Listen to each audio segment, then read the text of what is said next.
Welcome, everybody. Good to be here with you. It's been a little bit since the beginning of this summer here in North America, so we're back.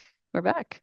All right. So I want to go ahead and introduce our fabulous array of speakers. I got a lot of great folks that joined me today. So kicking us off is going to be Adam Hartley, product owner for Global Regulatory Services. I really hope you all brought your goggles and swim fins because Adam's definitely jumping into the deep end with a global-sized regulatory review and around the world tour of what's impacting business aviation ops right now and all the way to the end of the year, honestly, into 2025.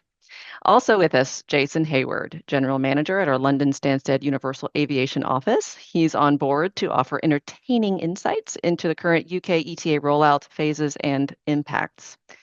And then Andreas Racia is also joining us from Europe, a frequent contributor from our Universal Aviation Italy location. He's a subject matter expert on insect disinfection requirements in his region and how you can comply. So this has been an important topic to make sure that you are on top of if you're heading into that part of the world. Continuing on the regulatory theme, we welcome Juan Muñez, supervisor on Universal's regulatory services team, but perhaps best known in business aviation circles as our resident Mexico regulatory Uber specialist. Joining Juan to provide a practical on-the-ground perspective on Mexico ops and regulatory impacts is another very frequent contributor to the webinar, Ina Garcia from our Universal Aviation Mexico office. So it's very good to have all of these veteran webinar presenters back with us, and they're here to share the latest updates. So before we get started into each of the unique topics, let me do a little scene setting for you. So right now we're in a unique time. We're in that phase where we're shifting from the more leisure travel focused season of the summer for Europe and the Mediterranean that's about to wrap up and into the more business centric and high traffic event heavy season that's going to take us into to the end of calendar 2024. Let's do a quick tour across the regions. For Europe, Europe is still quite busy with Mediterranean travel. Parking has become and continues to be an acute issue, and even our go-to locations for overfull parking in, for example, Greece, are full and turning away aircraft. Yes, still, our TSS teams handling active ops and our Universal Aviation teams within the region, Greece, Italy, Spain, France, tell us to expect congestion in the Mediterranean until at least mid-October. The season just kind of keeps bleeding right over. But at the same time, we are seeing more focus on business-related ops with an interest in trips based around specific events, so those high traffic events I mentioned. So for Europe, that includes such as Fashion Weeks in London, Paris, Milan, along with the Monaco Yacht Show coming up very fast here in September, the G20 Summit. Well, that's not Europe, but it's coming up quickly. We're going to get to that one down in the southern part of the world in South America, but that's in Rio, also coming up here very soon in November. MEBA, back to Europe, and the Middle East in Dubai, World Economic Forum in Davos, Switzerland, and kind of hopping back over here just to sneak in another high traffic event, CES in Vegas in January. So focusing on Asia Pacific for a moment, we're definitely seeing an uptick in Asia Pacific trip inquiries right now for trips throughout the end of 2024 and even into early 2025, mostly with a business focus yet again. This includes China, Hong Kong, Japan, and Singapore. Singapore, for example, has the F1 Grand Prix coming up very soon, September 20th to the 22nd, and restrictions impacting business aviation have been very significant. We've always seen more interest, by the way, in Asia Pacific trips this time of year, so it's very seasonal. It's a good time, however, for all of you to refresh your intel and look at high traffic event impacts on any destination within the Asia Pacific region if those are on your radar. Just be aware of holidays like Golden Week in October. That's coming up soon. All right, let's move now to Mexico, Central America, and the Caribbean. While we've touched on the rise of business-related travel right now in other regions, you can count on Mexico, Central America, and the Caribbean to start receiving inquiries early for the holiday seasons of travel. Yes, we are talking about the holidays right now in September. We've received specific trip inquiries from charter as well as private ops departments for November and well into December at this point. Be sure to make this a part of your early planning now, if needed, and it applies to your mission profile. Costa Rica, I want to bring this up in particular, has a severe parking crunch expected this fall and winter that's important to note. San Jose Airport has reduced business aviation parking for more commercial traffic, while Liberia International announced restrictions from December 22nd to January 7th. Universal Aviation Costa Rica, our office there, urges operators to submit parking requests immediately, even for flights months away. So with last minute bookings now risky, they're asking clients to provide tentative schedules for November and into December, if at all possible. Let's touch quickly on South America. While it's been quiet in South America lately overall for business aviation travel, we do want to highlight, like I mentioned before, that G20 summit that's coming up in Rio in mid-November in Brazil. That's always a major traffic event. And finally, let's wrap up going all the way to Antarctica to close out our world tour. We've touched on the rise in popularity of Antarctica for adventurous travelers before, especially since the pandemic. So it's worth mentioning the very limited Antarctica tourist season of October through March is almost here. So be sure to add this unique location to your planning calendar as well. All right, let's close out that fast tour of the world with some tips and best practice reminders for the season. So in Europe especially, securing aircraft parking and slots is a competitive sport. Our best advice when you get a reply and an option for a time slot or location, take what you can get that's in the realm of reality for your trip. I know it's a balancing act. Don't sit on the option if at all possible. Reply quickly because the slot will disappear ASAP. I know that's hard sometimes, okay, much of the time, with passenger demands and itinerary realities, but the slots do go to the first confirmation. So try as much as possible to grab what is offered. And I know you've heard this a billion times, at least from us here. Avoid changes when you can. Once you get that slot or reservation, do all you can to avoid requesting a change. These days, you will likely get, unfortunately, sent all the way to the back of the line to start over with your request if you make or change and cancel an existing reservation. So all of this comes down to what we want to empower you with here in this program is as much as you can, set expectations early and often with your stakeholders, the passengers, the executive admins that run their schedules, the crew, whomever you have to engage with as early and often be communicating about the realities of the parking and slots situations. All right. So that's enough for me. Now let's get into the heart of things with our panelists. I'd love to bring on Adam Hartley. So welcome, Adam. Very good to have you with us. We are very ready at this point to dive into a whole world of regulatory updates. Go ahead and get us started. Thank you so much, Annabelle. Good job on that update. Really good information there. Like I said in the chat, or Antarctica ops. We don't often think about that, but if you want to get down there, you got to start planning now. Anyway, lots to cover on the regulatory side, so let's kick off and get through it. I'm going to start with U.S. Customs. You know me, I love to start with U.S. Customs first. But last month, Universal Industry, was all focused on the CDC and the new dog import requirements. All of that resulted in a couple of new job aids from CDC as well as CBP, but outlining a two-part process. Number one, for our business aviation operating community, the CDC airway bill exemption for operators and the guidance that every non-scheduled operator needs to submit that email describing to CDC their inability to create airway bills for them as an aircraft operator. That's going to last for 90 days, and then it's going to be extended. After that, they're going to have to apply for an additional extension.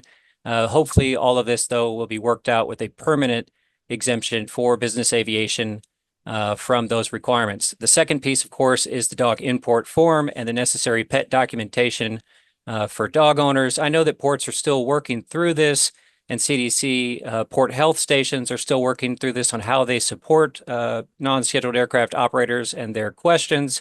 But I think things are getting much better, and the process, at the very least, is outlined and has been distributed to all stakeholders, aircraft operators, CBP officers, CDC representatives. Everybody should be playing from the same sheet of music as we are now. But certainly, if you have any questions, let us know. One thing I keep hearing as kind of an outlier that's kind of weird is officers asking for the pet to be on APIS. Just a reminder here for everybody, pets cannot go on US APIS. There is no pets on APIS. Last reminder for US Customs, we have our next Coffee with Customs webinar on Tuesday, September the 24th. That'll be episode 8. So look out for that invite and tune in there. Other customs-related news, RSP updates, the reimbursable service program for U.S. Customs overtime. We continue to hear about industry challenges. Universal is facing challenges when making arrangements when it comes to RSP approval and just overall CBP staffing, resources, and availability. Just a reminder that an RSP request is just that. It's a request. It is not a guarantee. We still hear about issues in big ports. Atlanta is one that continues to come across. Philadelphia and others. Up in the Northwest, there's issues with ports where even RSP is not getting operators in after hours like they like, but still something that we're working on overall with the program. Universal's RSP program, we got some more approvals operational, so we are up to 85 plus operational RSP ports in the United States, which is outstanding. And that list continues to grow based on needs from our clients and industry. Shifting topics to another very hot topic, EU LISA, like you said, the gift that keeps on giving when it comes to regulatory webinars. But the deadline is set for November 10th. The European Commission Commissioner was very, very clear at her meeting last month, where she set out November the 10th as the go-live date. The fallback from that is November 17th as a go-live. So we don't anticipate another additional month or anything like that. We do anticipate a go-live on November 10th or on the emergency go-live date of November 17th.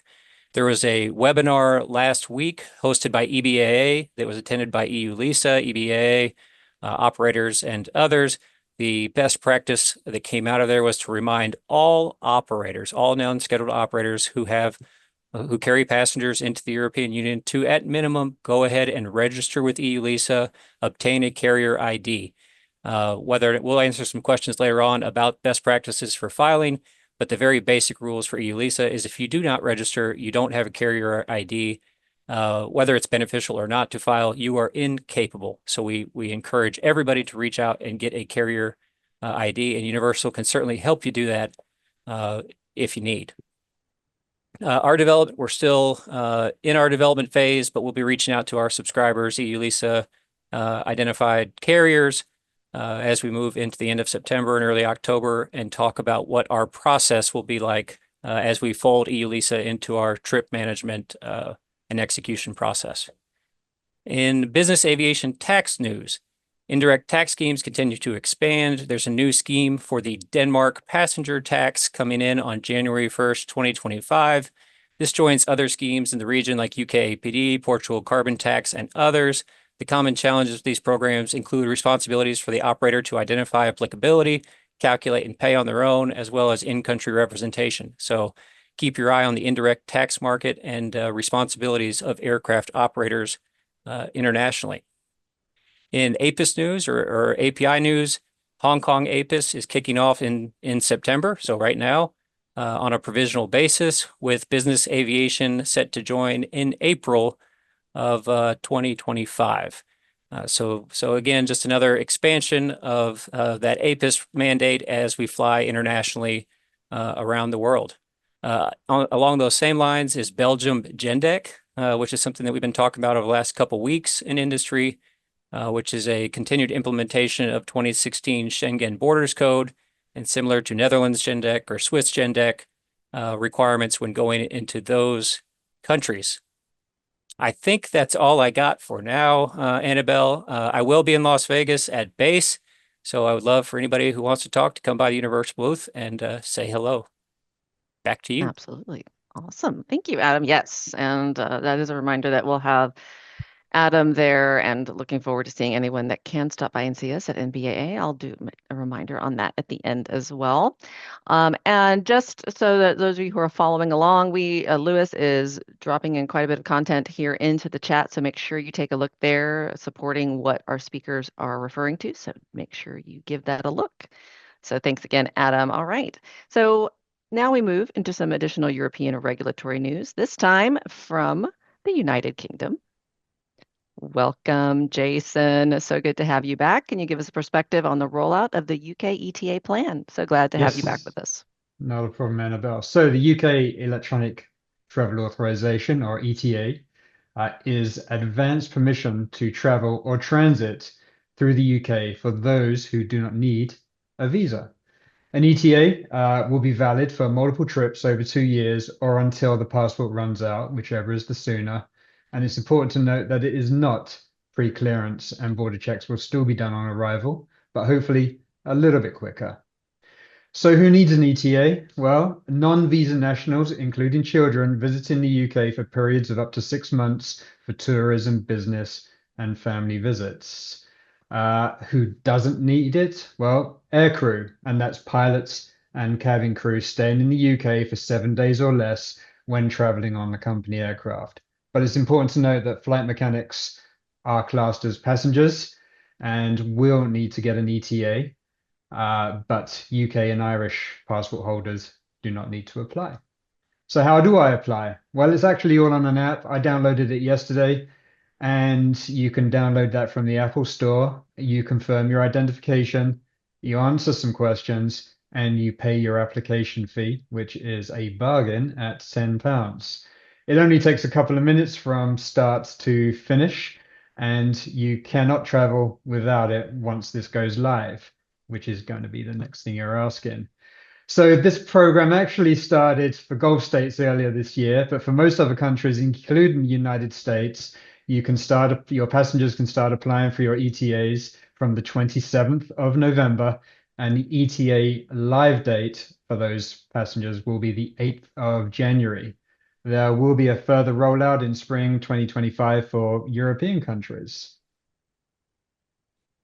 There you go. I got wrapped up really quickly. Excellent, Jason. Very nice job. And Jason will be with us throughout, so let us know if you have any questions for him. Appreciate it. So continuing in our European theme of regulations to keep in mind, I would love to welcome Andrea Sbraccia with our Italy office. Welcome and glad to have you. It's been a while. We saw you at the beginning of the summer. We were talking about the Mediterranean travel season. And from what I take it, we're on the tail end, supposedly, of that, but it's been a very busy summer, no doubt. How has the season gone thus far? So hello, everyone. It went very well, and we are still expecting high traffic towards the end of the season. The last sunny days of summer in southern Italy are drawing people in, and we have some important events planned, like the fashion show in Milan in the next days. Excellent. I will sadly not be joining you for that. Perhaps I have a trade show to plan. So let's go ahead and dig into the hot topic that we brought you on for. That is specifically aircraft disinsection. That sounds a lot less interesting than Fashion Week. However, here we are. So aircraft disinsection requirements, what are those all about when it comes to Italy ops? So the aircraft disinsection is the process of applying insecticides inside an aircraft to prevent the spread of insects that could carry diseases or cause other problems. This is done to protect public health and agriculture.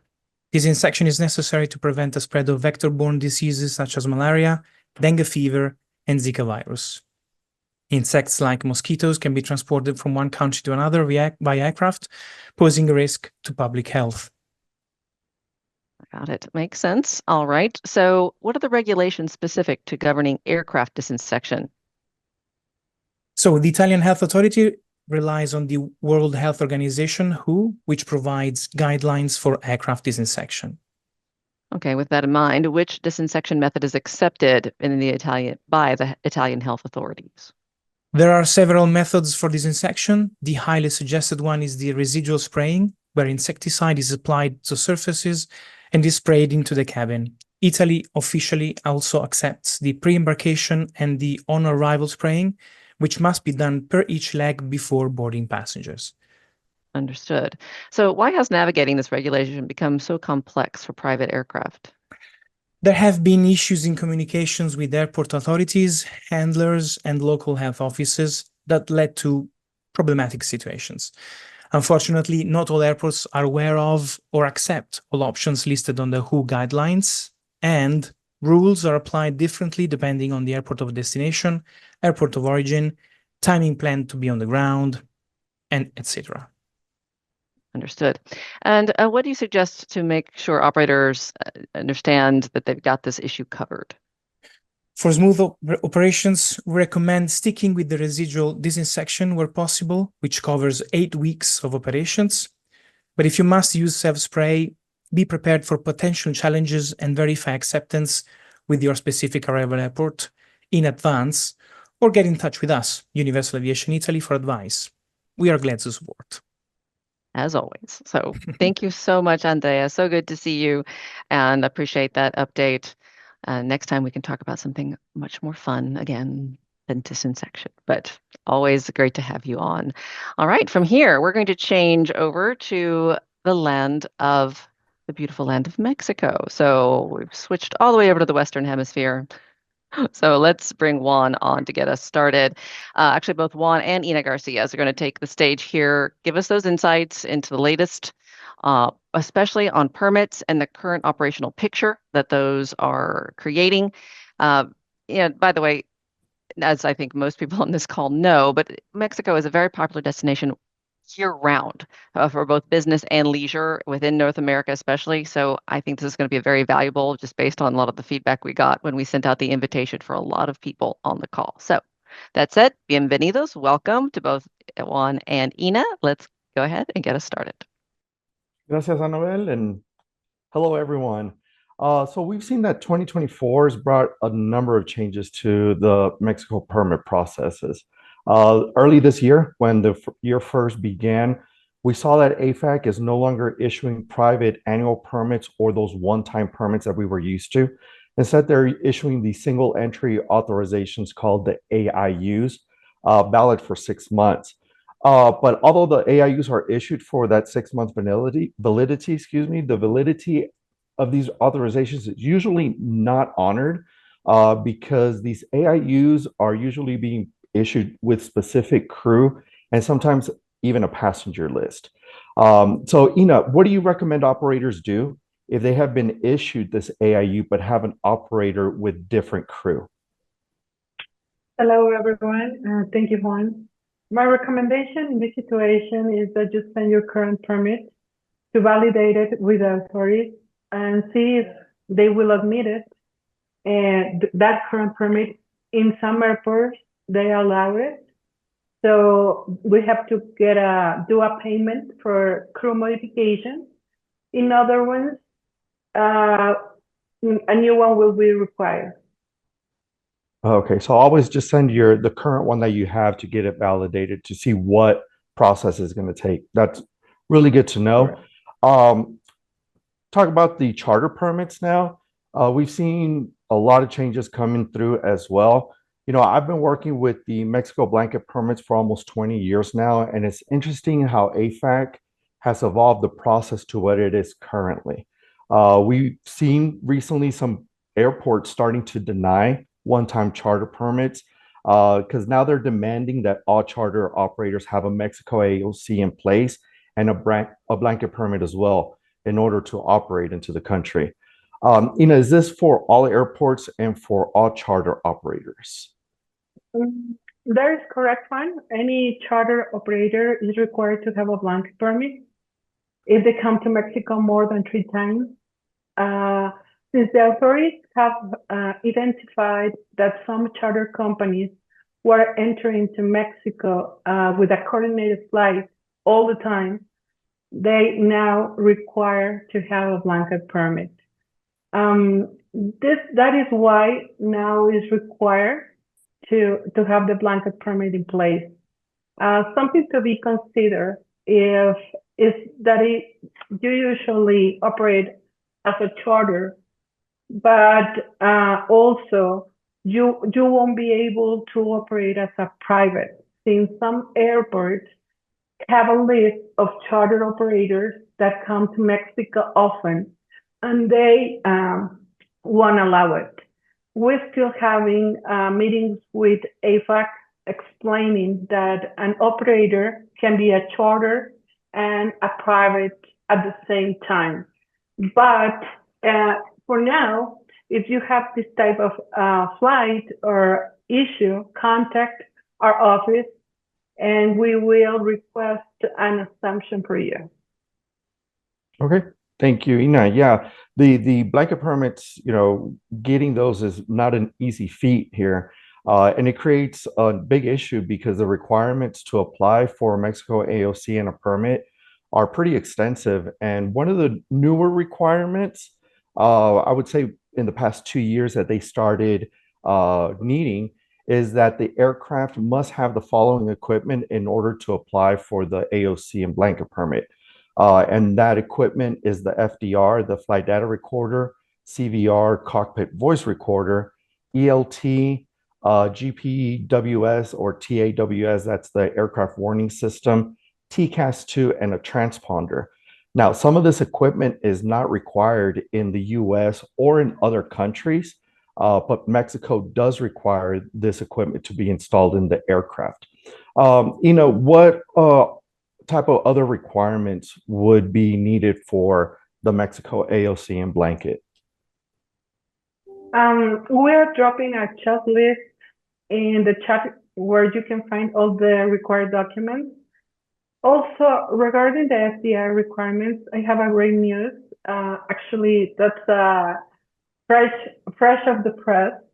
Actually, AFAC is working on a new circular and they will communicate an alternative to the FDR requirement. It is unclear what is the alternative for now or solution, but we will be the first to receive this information and deliver to you guys. If your aircraft is not equipped with FDR, there may be a solution to get the AOC and blanket permit. Oh, that's great. That is really good. Yeah, because I know we've had many operators who don't have that equipment that are looking for an alternative to bypass that need. And another thing to mention about the blanket permit and the AOC is how long the process takes as well. I've mentioned that I've worked with the blanket permits almost 20 years, and the minimum time that we've been able to successfully get these authorizations is 90 days, and that's if everything goes according to AFAC's requirements.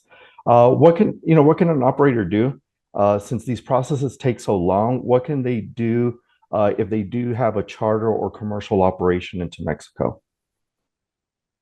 Well, my recommendation is AOC. And then with the blanket permit application submitted to AFAC, we will be able to coordinate your flight with one-time permit each time you operate to Mexico. This won't count against the 3 one-time permit limits.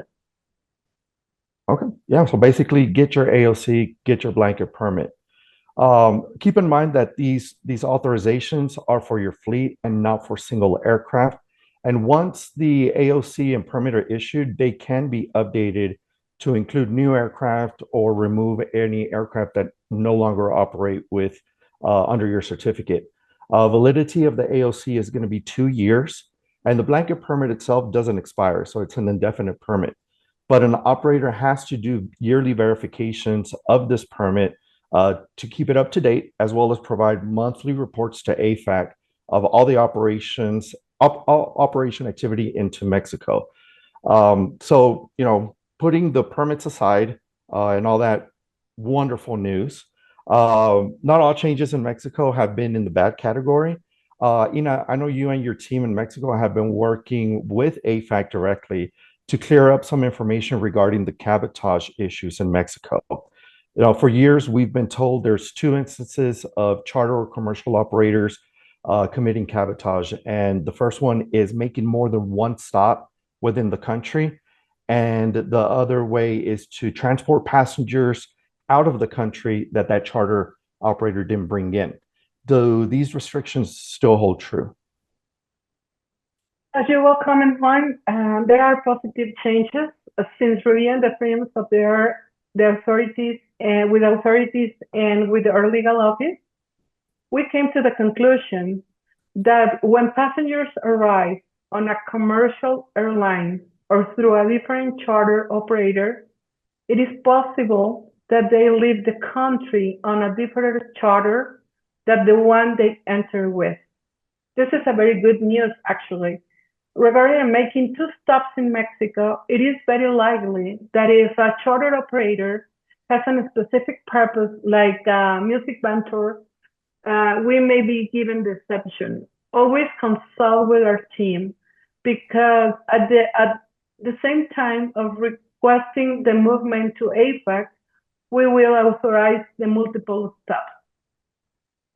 That's incredible news, really good news. And I never thought I'd see the day that AFAC would change these restrictions. It seems like throughout the years they've just gotten more restrictive. So to see them, pull these restrictions, it's going to be huge for the industry for sure.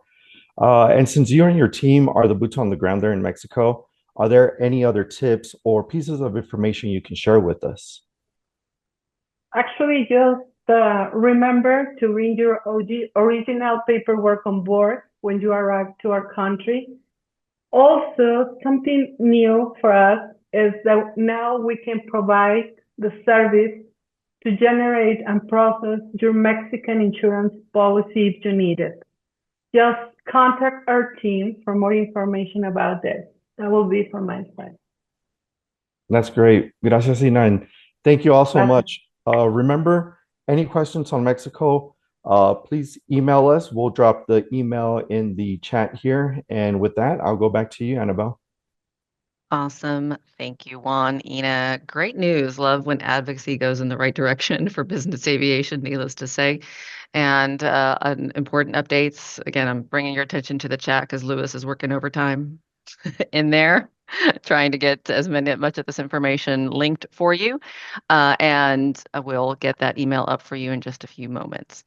All right. So at this point, we're going to take a breather and we're going to go to some of the questions that you all submitted to us in advance. Thank you for that.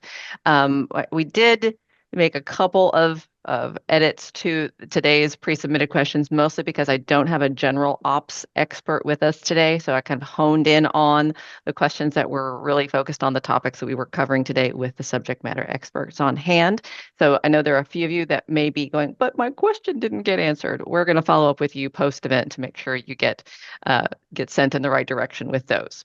All right, so let me go to those and get started. So this first one actually is for you, Adam. If you have a second, we have a question, and I know you touched on this a little bit, but probably worth restating. Where can we consult or get access to the details about the RSP program for each port?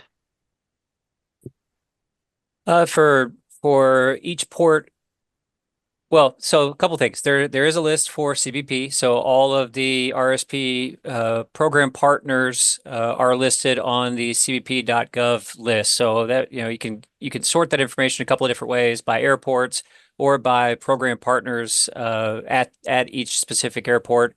You can also find some information probably on the airport fact sheets that cbp.gov puts out. So much of this information is on the GA info processing page. But if you have concerns with an airport about their RSP process or whether or not they have RSP, you can always reach out to them directly. A couple of overall notes about RSP is you're not going to find it at any user fee airport. So like, for instance, somewhere like Van Nuys that already has a pay-for-play system in place as a user fee airport, you're not going to see RSP anywhere at any user fee port. But outside of that, most ports are open to, most ports have some sort of partnership there, but there are also a few that have abstained from the program altogether. So, and of course, if you want to see which ports Universal is active at, you can go to universalweather.com RSP and see our ports where we are active operationally. Awesome. All right, thanks, Adam. And if you can help Lewis drop some of those links into the chat for everybody, that would be great as a reference. All right, thanks again. All right, Juan, we have a question following up on assisting in obtaining Mexico blanket permits and the required AOC that you were just mentioning. So specific to how can Universal assist in the process? Oh, perfect. Yes. So yeah, we can assist with the entire process from beginning to end. What we'll do is that we'll engage with you to receive the required documents that are needed to submit to AFAC. We did drop that checklist in the chat, so take a look at it, because there are documents outside of an operation department that will be required, and that's going to be for instance, your articles of incorporation of the company with an apostille from the Secretary of State. So it's not your everyday documents that are needed for processing this Mexico AOC. But again, I also dropped that email address in our chat. So if you want to get started on your process, please email us. We'll send you all the information that's required. And again, we'll assist you to getting authorizations and maintain the permit as the years go by. Great. Thank you, Juan. All right. And then Adam, I think this one is going to be for you. You can tell me if I am incorrect, but let's go for it. So the question is, or the statement that they want some context on. As a non-scheduled operator, we sometimes manage flights where a chairman is on board, which means we also operate as a private carrier on occasion. This unique operational context raises critical concerns around global indirect travel taxes. Yeah, absolutely. So what I would just say is that global indirect travel taxes are applied differently to private and commercial operators. So yes, depending on whether or not you're operating private or commercial will have an effect on whether or not you're responsible and potentially could affect taxation rates and things like that, depending on the program. Commercial operators are more commonly taxed. So you'll see that if you look at 10 countries, most will apply to commercial operations, while only some will apply to private operations. But it's important when we're talking about indirect tax that it's really up to the operator on so many of these schemes to understand which one is applicable and at which specific rate. So depending on the program, you need to dig in a little bit to understand which designation applies and what the responsible requirements are from there. Got it. Okay, thank you. And Adam, I think this is definitely for you as well. So we've seen information that EU LISA will not be required for general aviation, so non-commercial flights. Is this true of flights we run as Part 135 if we're not chartering to outside passengers? Well, if you don't have any passengers on board, then there's not anybody to screen an EU LISA. So EU LISA is a passenger screening program, but the way it's set up is commercial carriers are the identified, and commercial carriers conducting operations are identified as who they want to file. So I think we're going to get way down in the weeds if we start talking about individual types of flights. I'm not going to file on this private one today. I'm going to file on that commercial one tomorrow. But a lot of this, what is going to be the best practice, is going to flesh out a little bit as we get to go live and start to understand how different countries interpret these things, what the different customs process is at different member states, and how they incorporate EU LISA into that process, not only on your first arrival into the EU during this program, which they have said will be additional biometric screening to complete your enrollment in the program or identification within the program. So we just don't know yet, as industry 2 months away, exactly how that's going to play out on the ground.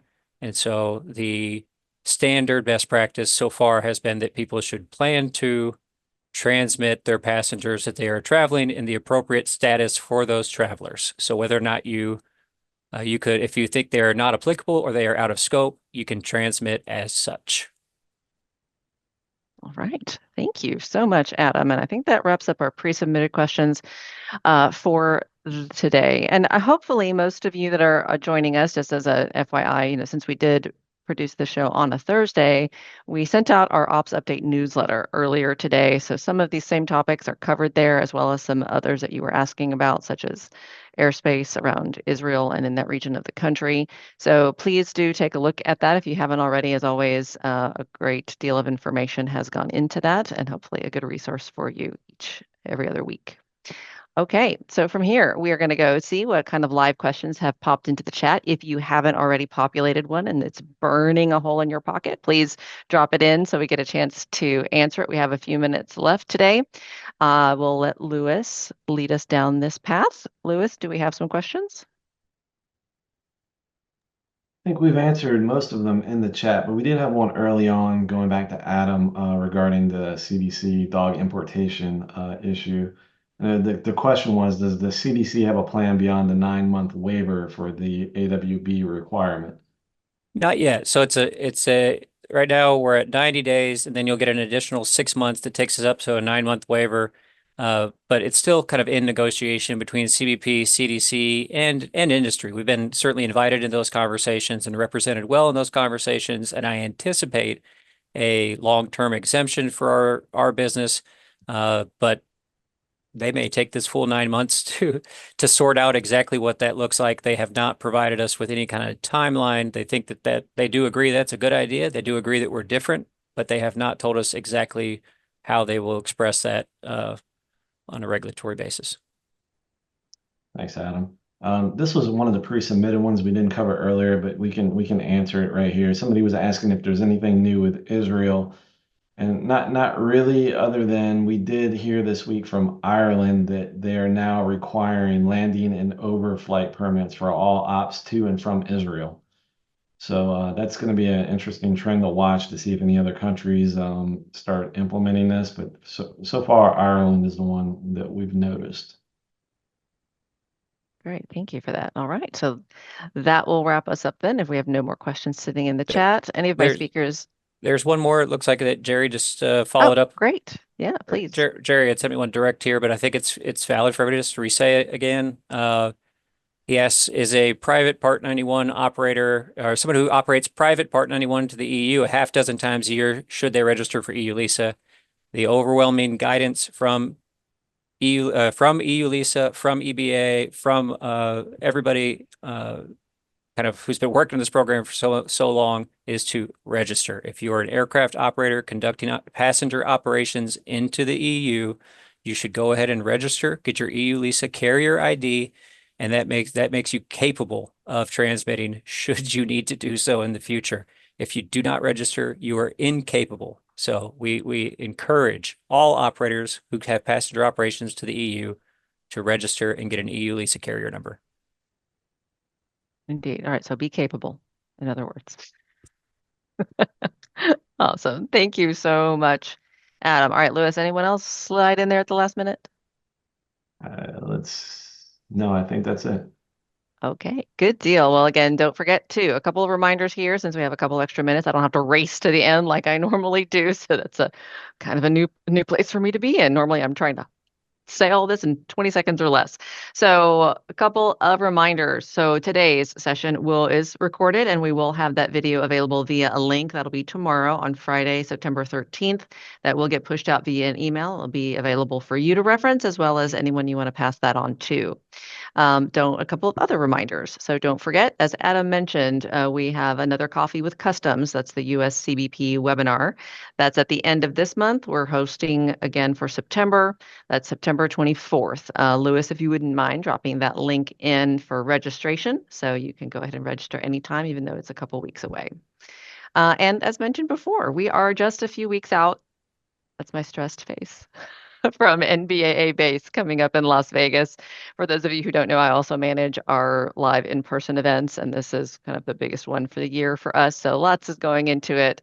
We're going to be taking a great team. So if you are in Las Vegas in October, it's going to be 22nd through the 24th this year. Please come see us. We're at booth 3841.